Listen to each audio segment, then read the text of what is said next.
Thanks very much. It's a pleasure to be here. I thought I would talk briefly a bit about Bastiat and a little bit about his book, The Law, and then we'll go to the three short selections from Sophisms. The law was published in 1850, and it's actually 5 years after. It was the year that he died. He was very ill, and the last thing that he worked on in the months as he was dying, and so the Sophisms have a sort of upbeat sense, and they're funny. The law is much less so. It's more like he's describing the coming of the apocalypse, that he recognizes the kind of coming of his own death. And so there's way too many exclamation marks in it. It's a little bit hard to read because almost everything has an exclamation mark. I'm going to talk briefly about this, and then we'll go back 5 years and look at economic sophisms, the three little things that were sent out as an assignment. I was going to show a short video also, which is pretty darn fun. So, the law perverted. The law, I say, not only turned from its proper purpose, but made to follow an entirely contrary purpose. The law became the weapon of every kind of greed.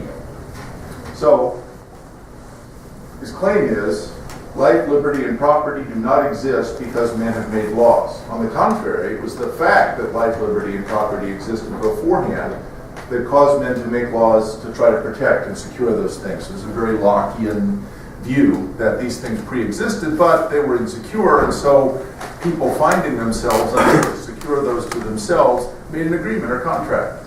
And the enforceability of that contract and the fact that the power created by the contract doesn't metastasize into other kinds of power was the main thing that he thought people should be concerned about.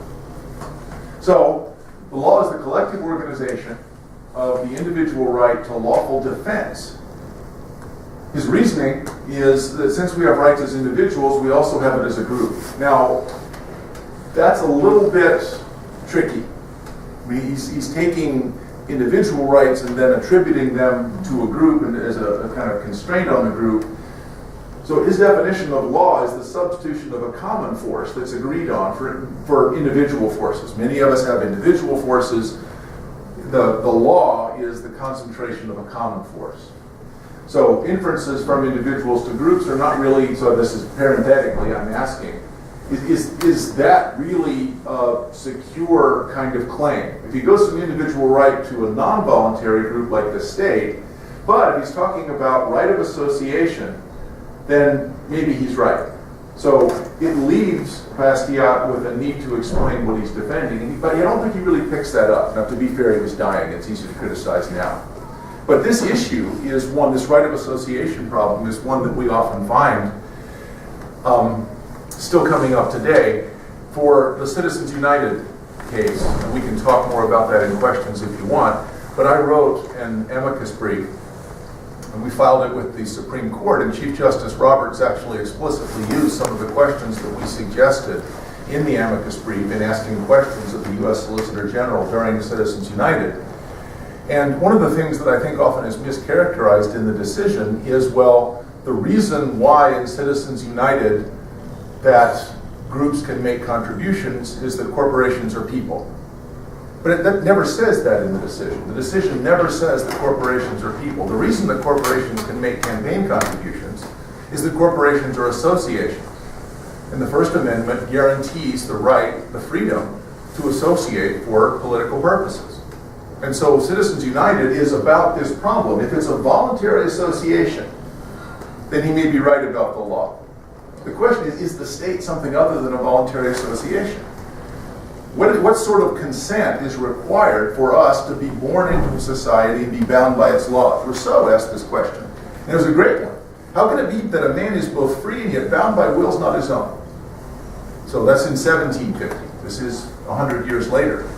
And now, 170 years after that, we're still worried about this problem. How can a person be born free and yet bound by wills not their own? What level of consent is required for us to say that the coercion we suffer at the hands of the law is voluntary? I break the speed limit, it's okay because I consented to have a law that says there's a speed limit.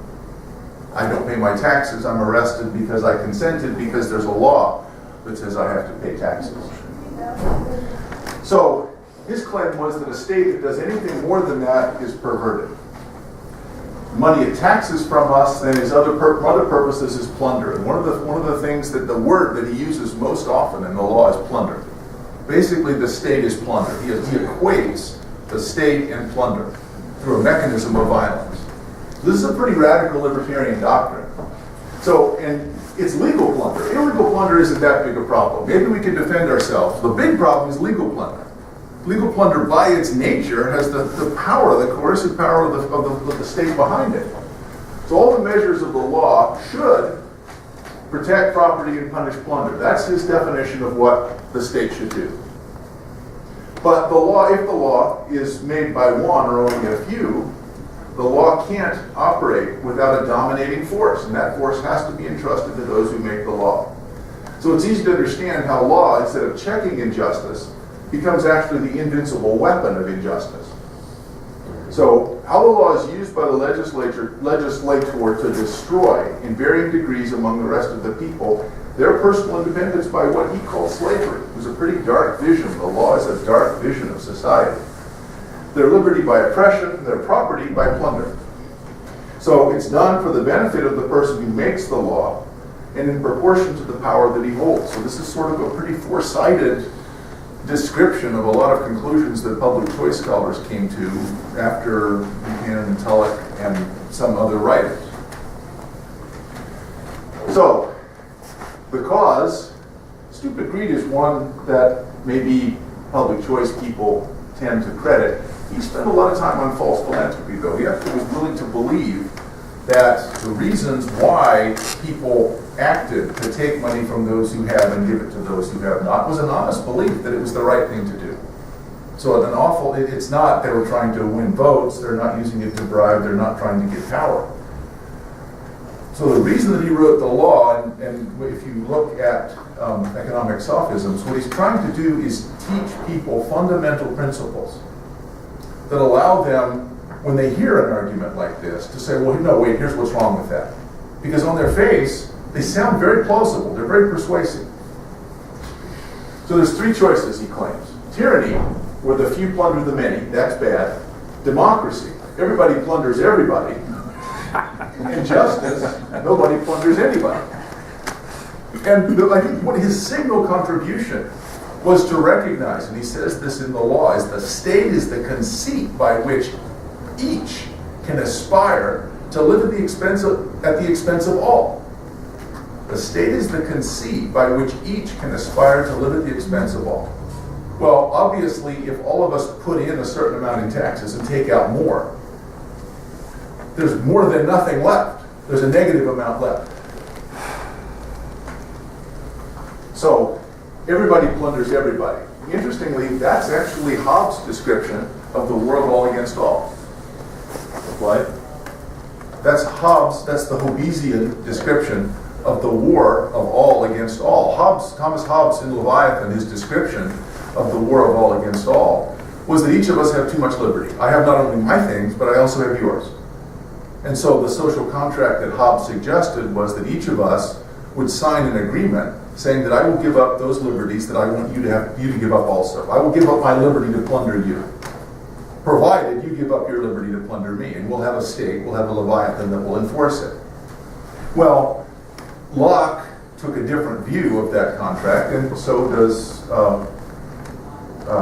Bastiat. Now, whether it's right or not, we can talk about later. I'm just trying briefly to summarize. You're welcome to think that that's incorrect, but I want to make sure you see the connection. Bastiat is sort of turning Hobbes on his head. The real problem is democracy. That's when we plunder all. The world all against all, maybe we live out in the sticks and we live in mud, we don't have much to eat. But it's worse under democracy, because then you have structures of domination. Bastiat famously said then about the state, and this is a different translation, it's the great fiction by which everyone endeavors to live at the expense of everyone else. So everyone wants to live at the expense of the state. They forget that the state wants to live at the expense of everyone. Socialism, he thought, was a justification for legal plunder. And he gives a list of outrages. Tariffs, protection, benefits, subsidies, encouragements, progressive taxation, public schools, guarantee, he doesn't mention fluoride because it wasn't a problem. Guaranteed jobs, guaranteed profits, minimum wages, a right to relief, a right to the tools of labor, free credit. So all those plans as a whole, with their common aim of legal plunder, is what he calls socialism. And that usage was actually very common in France at that time. I mean, now we think of socialism in the Marxist sense as a relation of the ownership of the means to production. But what he meant by socialism was the centrality of society in people's lives, the centrality of the state in people's lives. So it's an anachronism in the direct sense of being out of time. When we think of what he's calling socialism compared to what we might think of as socialism today, they're different things. What he meant by socialism was a centrally planned economy, where there are these provisions for fixing and then refixing difficulties. So, yes? Just, if I can get some clarification here. Did Bastiat use the term big time, or No. is that yours? That's Because mine. I have higher regard to him if he used the term big time. Okay, thanks, sorry. I was having a hard time. Everything that's in bold is me. All the statements that are bold are him. Ah, thank you. I needed that. I think he said buku time. So, what do socialists do? They cleverly disguise the legal plunder from others, and even from themselves. It's a delusion. It's not inherently evil in the sense that they're saying, oh boy, we're going to get them this time. They genuinely believe that under the seductive names of fraternity, unity, organization, and association, this is how the state should act. So, like the ancient ideas from which it springs, it confuses the distinction between government and society. Society is a voluntary association. Government is an involuntary association characterized by force, which needs to be strictly limited. Communism, and in 1850, what they would call communism really was collective ownership. It's not what we think of as communism today. Protectionism, socialism, and communism are basically the same plant in three different stages of growth. So, milk producers, sugar producers in Canada and the United States genuinely think they need protection. Communism, he said, was complete plunder. Socialism was the vaguest, most indecisive, and so the most sincere. I actually think that's very clever. Since you can't actually tell what it is the objective is, except we should care about other people, if you say, I think that's a bad idea, the counter-argument is, well, you don't care about other people? You're a bad person. I know, Tom, you are a bad person, but... I hear it all the time. Government then conceal their methods. There exists a law which sanctions slavery, monopoly, oppression, or robbery in any form, whatever. It must not even be mentioned. For how could it be mentioned without damaging the respect with which it inspires? And so the way rhetoric is written just infuriated him. And propound ideology stands to shore up their activities. So morality and political economy must be taught from the point of view of this law, from the supposition it is a just law because it is a law. It's a just law because the legislature passed it. And in fact, you say, why is it a law? They say, well, look, here it is. It's a law. Another effect of this tragic perversion of the law is that it gives an exaggerated importance to political passions and conflicts, and to politics in general. So he would say you could judge the justice of the society by the centrality of politics in people's lives. If politics is irrelevant, it's a just society. And in a just society, politics is irrelevant because there's not these constant contestations about how to use force to distribute things this way or that way. 1989, I worked as a consultant in the first Chilean presidential election in Santiago de Chile. From 1973 to 1989, they didn't have any presidential elections, and I worked as a consultant. I worked with one of the candidates, Hernan Viki. And every night, for almost 2 months, for an hour and a half, 3 different candidates had a half an hour to make a speech, and the streets were empty. Everybody was watching. And I thought, I hope I never live in a society where the stakes are this high, where an election matters this much. But I felt that way in 2012. That the centrality of politics in our lives was higher than I had ever felt it be before. Yeah. And that's bad already, regardless of the outcome. It's just the fact that the state is so central that makes it bad. What makes it worse is that neither of the candidates were Riverdale. Well, I wouldn't say neither. Just down the street a little bit, I appeared with Gary Johnson, and I thought he was actually pretty good. But neither of the two candidates that Neither of the two big ones. neither of the two state-sponsored candidates. State-sponsored. So another effect then of the tragic perversion of the law is that it gives an exaggerated importance to political passions and conflicts, and to politics in general. So government pushed the idea of liberty, equality, and fraternity, but is it still fraternal when it's enforced? Same question. How is it charitable to rob the providers? And the law can be an instrument of equalization as it takes from some person and gives to another. When the law does this, though, it's an instrument of plunder. That's the nature of plunder, is to take from some and give to others. You may give a justification, but he would claim that just on its face, it's plunder. So the state can permit the transaction of teaching and learning to operate freely and without the use of force, or it can force human wills in this matter by taking from some of them enough to pay the teachers who are appointed by the government to instruct others without charge. But in the second case, the law commits legal plunder by violating liberty and property. This was in 1850. It's really pretty cool as a description of a public educational system.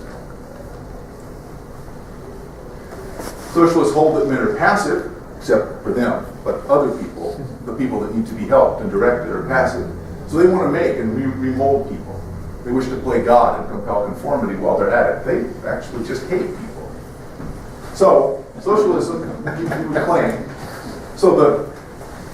they actually like the people, but individuals they're less a fan of. But the people as a group. So he claimed that socialism requires dictatorship. Now, it's always going to be temporary. But this is an interesting foreshadowing of Marx and Lenin, that the sort of fundamental and correct mistrust of democracy, if you're actually going to make progress in a socialist direction. Well, he claimed the true meaning of liberty is the lack of intervention in the lives of others, so long as they don't harm others. And that's why politics in a just society doesn't matter. The argument of socialists, then, is sliding from negative to positive. A person to be truly free must have the power to use and develop his faculties. Therefore, every person has a claim on society for such education as will permit him to develop himself. Therefore, a claim on society for the tools of production without which human activity cannot be fully effective. So, by what action can society give to every person the necessary education and tools of production, if not by the action of the state? Well, they can't, so the state has to do it. And so that's how each of us has to pay for all of us. And all of us hope to live at the expense of each. So the law is the collective organization of the individual right to lawful defense. So legitimately, to summarize, the law is the collective organization of the individual right to lawful defense. Each has a natural right, and Bastiat would say from God, to defend his person, his liberty, and his property. Those are the three basic requirements of life. Now, this needn't come from God. You need to have some other natural rights source, so it's just a purely Lockean claim. Preservation of any one of them is completely dependent upon the preservation of the other two. So they're not really separable. I can't have my person if I don't have liberty or property. I don't have full freedom of my person if I don't have liberty or property, and so on. So what is property then but an extension of our faculties? And what are our faculties but an extension of our individuality? If every person has the right to defend, even by force, his person, his property, and liberty, then it follows that a group of men have the right to organize and support a common force to protect these rights constantly. So this is the claim that he's making about what the law should be. I have the right individually to defend my person, my liberty, and my property.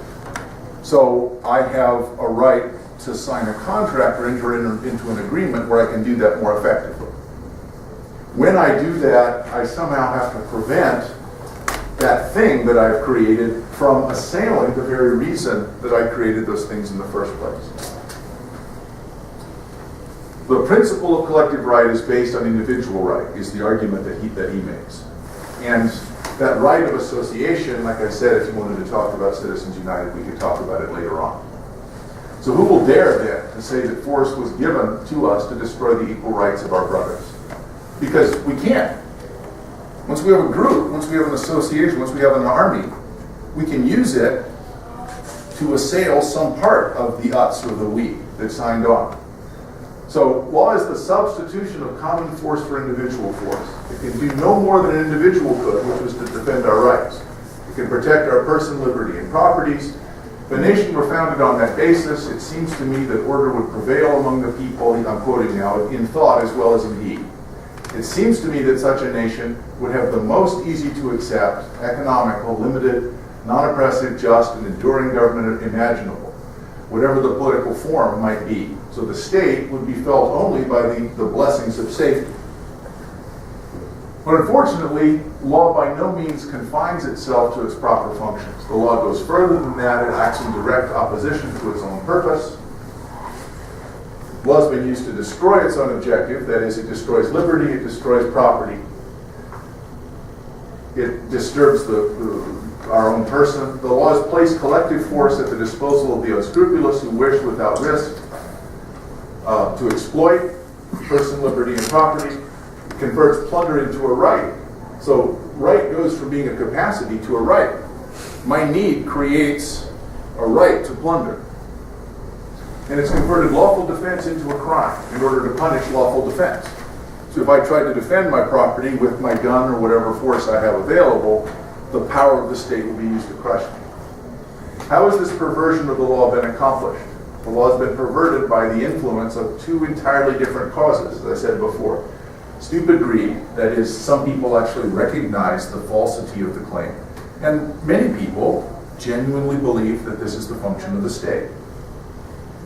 So all measures of the law, he claims, should protect. I'm going through this really fast. I realize I'm happy to share this PowerPoint if you want. So we understand how the law, instead of checking injustice, becomes the invincible weapon of justice. It's done for the benefit of the person who makes the law. Men naturally rebel against injustice of which they are victims. And when plunder is organized by law for the profit of those who make law, all the plundered classes try somehow to enter into the making of law. So participation in the making of law becomes universal. And he makes what I think here is an interesting point. Why is it so important that we have universal franchise? Because the exclusion from the franchise actually exposes you to the coercive power of the state. That wouldn't be true if the state was only doing what it should. So he concedes that under this system, universal suffrage really is important because it's the job of the state to plunder. The only way I can protect myself is to participate in the political process, and that's why universal suffrage became so important. So, what are the consequences of this perversion? It erases from everyone's conscience the distinction between justice and injustice. But the nature of law is to maintain justice. We have a strong disposition to believe that anything lawful is also legitimate. That belief is so widespread that many people erroneously have held of things that it's just because the law makes them so.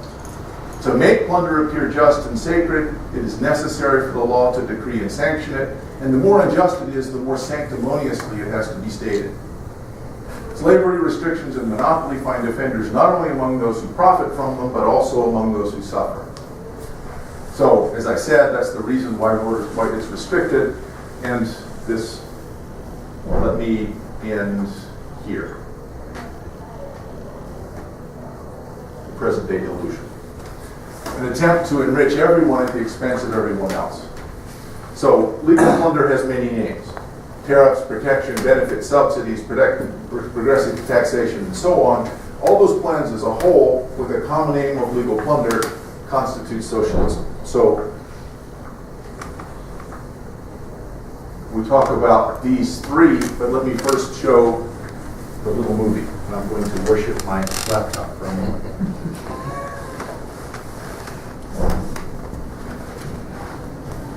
How many times a day do you do that? 5. Are you facing the right direction? Yeah, which way are you facing? I'm going to face the other direction in a minute if y'all keep it up. Out towards Microsoft. Or that's Seattle? Be a good political move. That's not it. This is it. We'll make it large, and we'll see how the volume goes. Looks like a typical Canadian family dinner. But do you know how much of it is actually Canadian? We may think of ourselves as being totally self-sufficient. Well, think again. We import more than 53% of our vegetables and almost all of our fruit. In 40 years, red meat imports have gone up 600%. In fact, in a 15-year period, our food imports rose 160%, while our population rose only 15%. In 2004, Alberta imported over $170 million worth of fresh vegetables. Their exports, 400,000. Even Ontario, with some of Canada's best farmland, imports $4 billion worth of produce more than it exports. And we don't just bring in exotic fruit, things we can't grow here. We're talking about cucumbers, tomatoes, peppers. For every apple we export, we import about 5. For pears, it's 1 out of 700 yen. In 2007, Nova Scotia produced half as many blueberries as it did just 4 years earlier. If this continues, we may lose the ability to produce many of the foods we eat. This impacts far more than your dinner. It impacts our economy, our environment, and our neighborhoods. How? Well, for starters, many of our small family farms struggle to stay afloat, while many of our grocery dollars end up in other countries. So our cheap imports really work out. While much of our farmland is protected on paper, it's disappearing at an alarming rate. In the second half of the 20th century, Central Ontario paved over 49% of its prime farmland to accommodate the expansion of the Greater Toronto area. The Kitchener-Waterloo area is surrounded by fertile farmland, yet the average distance traveled by 58 imported foods commonly eaten in Waterloo is 4,497 kilometers. Where does our food come from? This so-called fresh food can take days or even weeks to get to us and can lose nutritional value on the way. Local food can be on our plates in hours. Fruits and vegetables are picked for their flavor, not their ability to withstand the rigors of international travel. Shouldn't we be producing more of our fresh food here at home and importing only when necessary? Let's help our farmers grow more of the foods we eat here in Canada. How? Choose Canadian whenever and wherever possible. If you want to eat more Canadian food, you have to start looking for it, asking for it, and filling your bag with it. Enjoying fresh local food can be easy. Start at eatrealeatlocal.ca.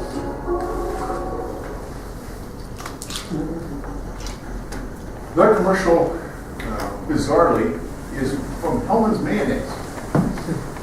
So at the end there, you can see it says Hellman's. It's from Hellman's Mayonnaise, which is owned by a company called Unilever, which is the largest food transhipper, is among the top 5 largest food importers and exporters. And not that that's a bad thing. I'm a fan of food. So the question is, what are they going for here? Well, psychologically, if you're when you put out the information that everybody else is doing something, then more people end up doing that, even if what you're saying they're doing is bad. For instance, So you think it's that cynical? possibly, I don't know. I did ask. Right. I mean, it because the point that's being made by the commercial seems to be at cross purposes with the producer of the commercial. So I mean, they are advertisers are extremely intelligent, and I don't think they're going to do something at cross purposes without a purpose behind it. Well, there's an awful lot of people who are very taken by buy local sort of claims.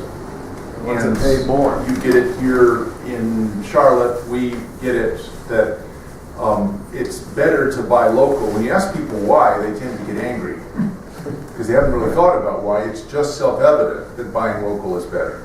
Feels Now, I buy local a lot, Every morning, I go out and buy for free the car that I parked in my driveway, rather than going and buying one farther away, because that car, the one that I parked there the night before, is cheaper, it's closer, it's much easier for me to use. I go to farmers markets, and the food there often is cheaper and better.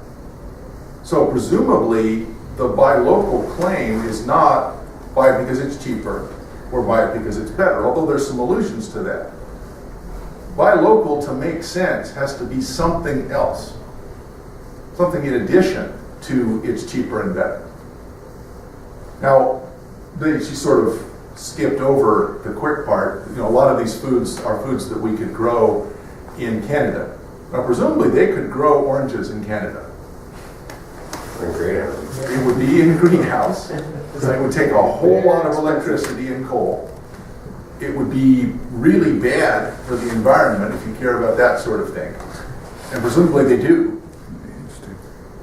So it's true that it's possible to grow oranges. It's possible to grow all these other vegetables hydroponically under controlled conditions and use a lot of electricity.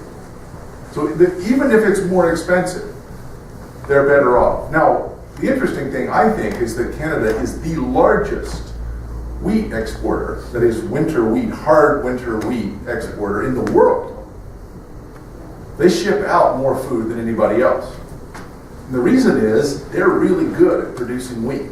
They're not that good at producing tomatoes. And so they ship out wheat and they get back tomatoes.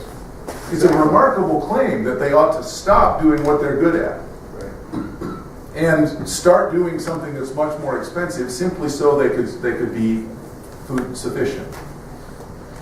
Well, the reason I showed that ad... And that claim of sufficiency, I mean, in this day and age, please, what's the purpose of being sufficient? Why do you need to be sufficient? Self-sufficient? One of the It's a interesting... national security. You can make a national security argument.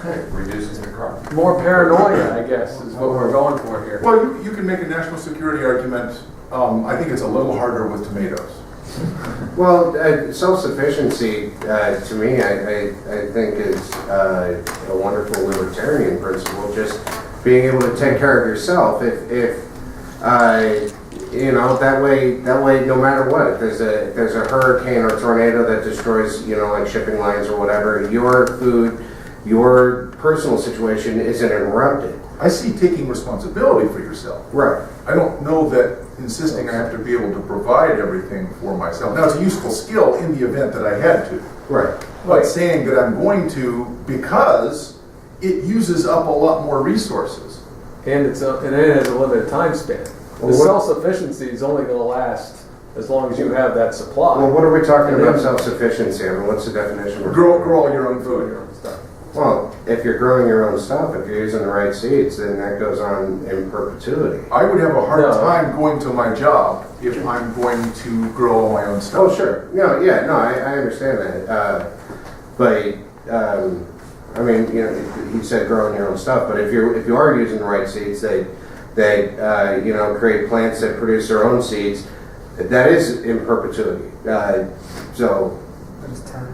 Well, what I'm thinking of is, should I pay the rather enormous cost of the opportunity cost of my time to be self-sufficient so I never have to leave the boundaries of my property?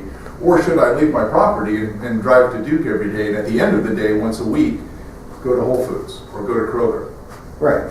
Because I have a lot more left over and actually produce more for everybody else. So the interesting thing about markets is that markets produce a voluntary connectedness, a voluntary interdependence that actually does make us vulnerable, it's true, to people who want to use violence. So it's actually markets that are creating this interconnectedness. And that's one of the things that I thought was so ingenious about the articles, the three little pieces that we read from Bastiat. The Negative Railroad is my favorite because it's so short. So I'll have students read that the first day of class when I have an introduction to capitalism class. I have 100 freshmen every fall and about 150 freshmen and sophomore every spring. For Duke, those are big classes. And when they take that and they read it, at first they sort of resist it, And then I say, well, all right, but if the point is we want to raise the costs to make it harder for everybody to get stuff, why wouldn't you have a railroad that consists solely of transshipments? So we stand and hand it to each other. There's no rails at all. Tom, you had... Well, you create more peace by depending on more people, because their wealth is dependent on your ability to trade with them. So there's more chance you're going to have peace. Right? Unless you've created enough wealth that they say, I have two choices. I can continue to trade fairly, or I can use the coercive power of the state to take it.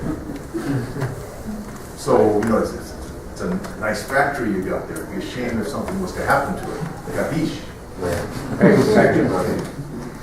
So the wealth, that's not clear unless... That's why I said opportunity. Unless the state sees as its job the blanket uniform protection of property, however required. So I don't know how many of you had read the three pieces that we had. The Candlemaker's petition almost everybody has read, and that's the first thing that everybody always encounters. And that one is striking. But it's sort of metaphorical. It takes a little while to understand it. The negative railroad is more direct because it's about trade barriers. So reactions or things that you guys, maybe this is the second or third time you read it, did you pick out something new? Or was there something in it you thought was just wrong? I know when I read it this time, I saw several things that sort of made me cringe. Share. Here's with Bastiat, to me, I guess the question is, why have we not learned from the simple logic of the negative railroad? I mean, this was 18. Nobody reads this. Well, I guess that's... I don't mean to say this in the Bastiat Society. Well, it's 2013. We're still having the same arguments that Bastiat was fighting against in 1850. Strikingly similar. Right, striking. And that was when I first encountered Bastiat. That was one of the things that stood out to me was how, like you said, how strikingly similar these arguments are to the arguments you will hear about every day, whether it's in Raleigh or Washington, D.C. So why have we not learned? The scarcity versus abundance article is interesting because he really is right. If you ask someone which one do they want, scarcity or abundance, they're going to say abundance.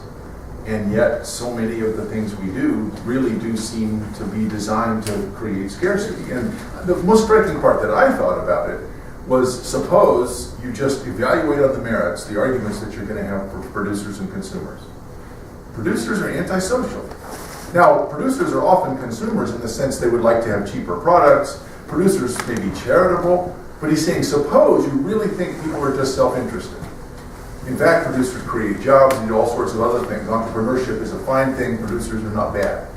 But if you just looked at their self-interest and they acted on their self-interest, they would want scarcity because they can make more money if nobody else can produce anything. And the U.S. had this experience.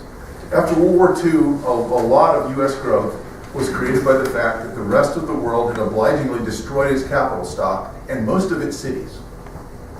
And so the era of most success for government planning was actually caused by a unique historical event. So when we look at the 40s and 50s and say, look at what the U.S. government did, that's what caused prosperity. No, it didn't. The fact that the rest of the world destroyed its capital stock. And maybe we can get them to do it again. We'll suggest it.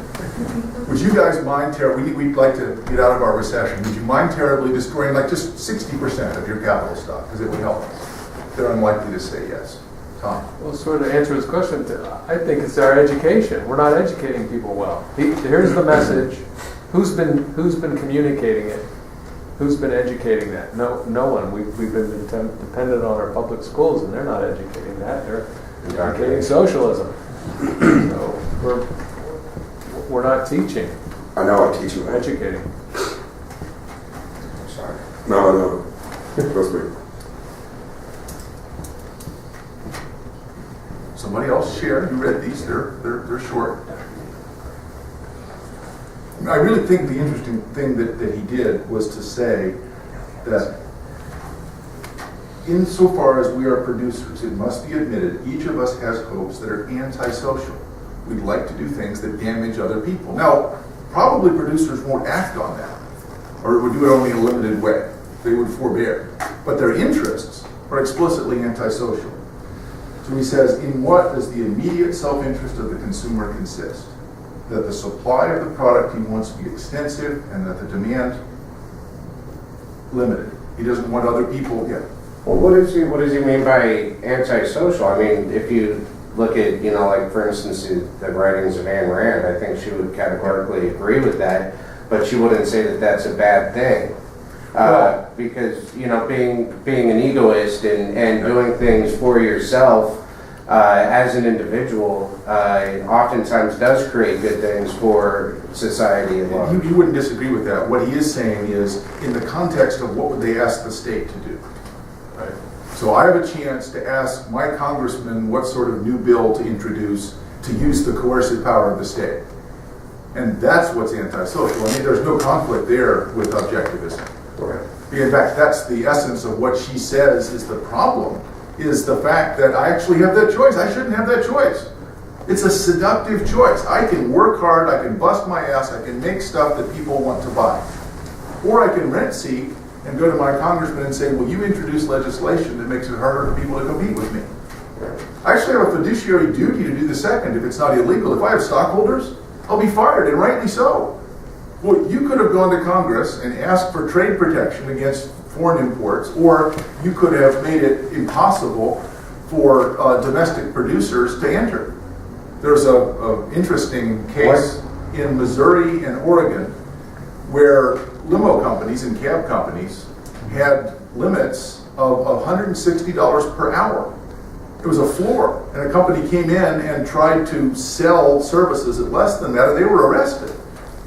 So clearly, if I can get that kind of law, it's in my, but it's antisocial. It harms competitors and it harms other consumers. No, I fully understand that a lot of times I can be naive, but why can't we just ask the government to just leave us alone, just get off our back? I don't think your money, you can't limit dog for eating out of the garbage. It's just what dogs do. And so if I'm a member of Congress, it's going to be hard for me to get reelected. During in October 2008, George W. Bush, a Republican president, looked into the camera and said, we're all going to die, run for your lives. We immediately have to have a gigantic porculus program or we're going to die. Capitalism is dead. And we did, because he said we're all going to die.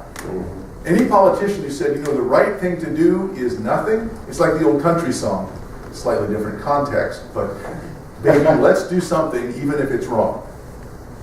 Right. We have to do something. Don't let a crisis go to waste. Well, that was more than that. Not letting a crisis go to waste is to change policy, but you have to suggest something.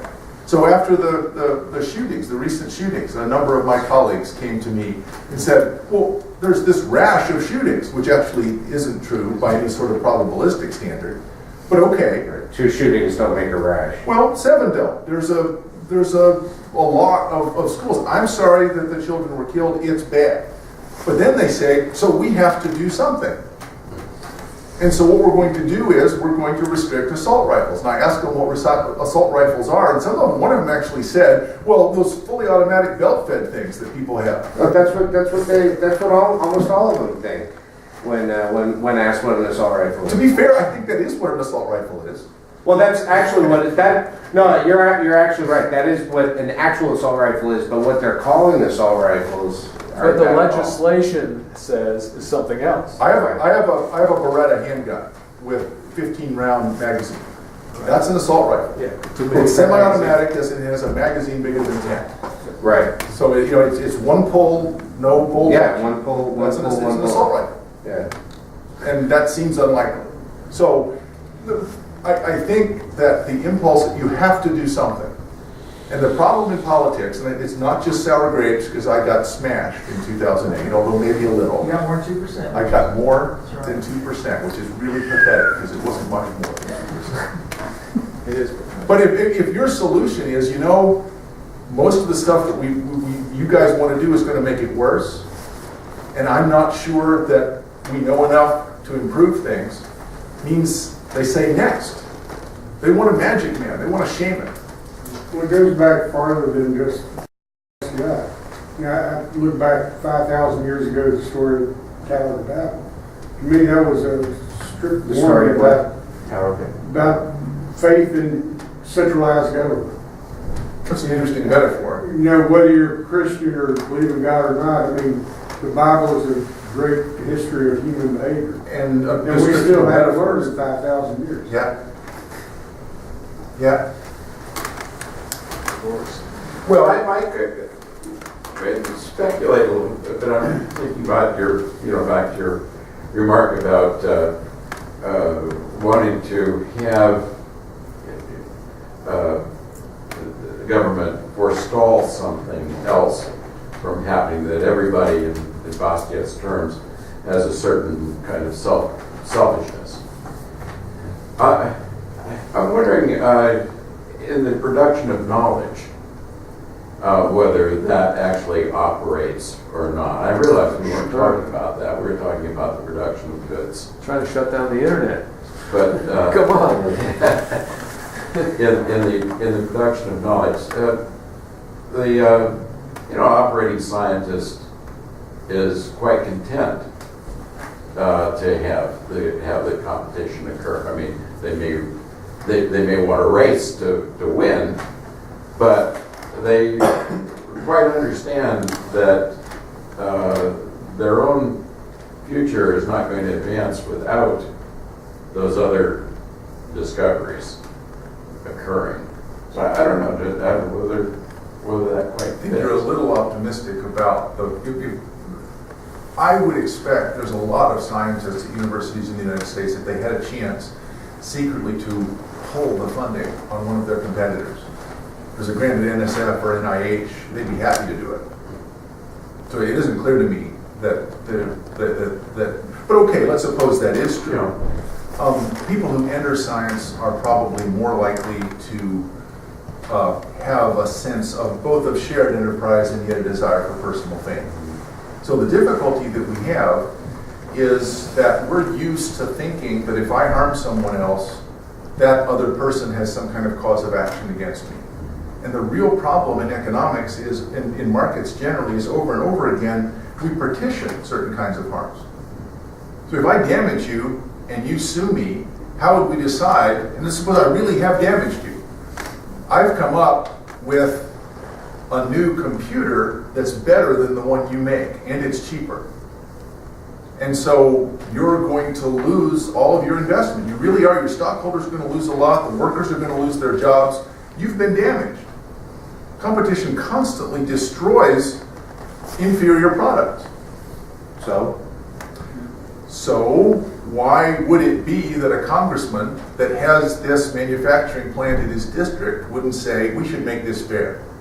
And what he means by fair is either to subsidize the inferior one or in some way handicap the superior one so they can compete fairly.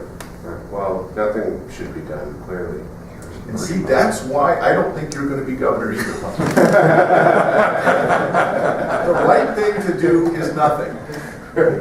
Is so often correct and so darn useless. Because the person's going to get elected and say, I'm going to help you. Right. You are my constituents. I will go to Washington. I will work on your behalf. And he will. And he'll get that legislation passed and jobs will be created. Right. And socialism sneaks in slowly. Well, I was told when I was educated on antitrust, which was a requirement of the company I worked for, that the government has never brought an antitrust suit against the company for charging them too much. That and we think that these antitrust laws are made so that people won't get monopolies and overcharges, but every antitrust suit has been brought by somebody charging too little. My first job was at the U.S. Federal Trade Commission, so I actually was in the heart of darkness of the antitrust authority. And the argument that they would make is, well, you know what they're going to do. Yeah, they're charging a low price now. But as soon as they get that monopoly, then they're going to charge a high price. And what you just said is evidence that, in fact, the antitrust authorities are doing their job. Well, that's a completely fallacious argument, though. I mean, I said that's what they would say. Well, sure. I know that's what they would say, but I've never seen a historical example of that happening. I mean, Because they're great at their job. They never allow monopoly. Like Except technology, government this monopoly. one's true. But they're usually protecting the big guys from the small guys. Well, when I hear people make this argument, what I say, it reminds me of that joke where somebody says, you know, elephants have learned how to hide in trees. I've never seen an elephant in a tree. See? See how good they hide? We may be out of time. Well, yeah.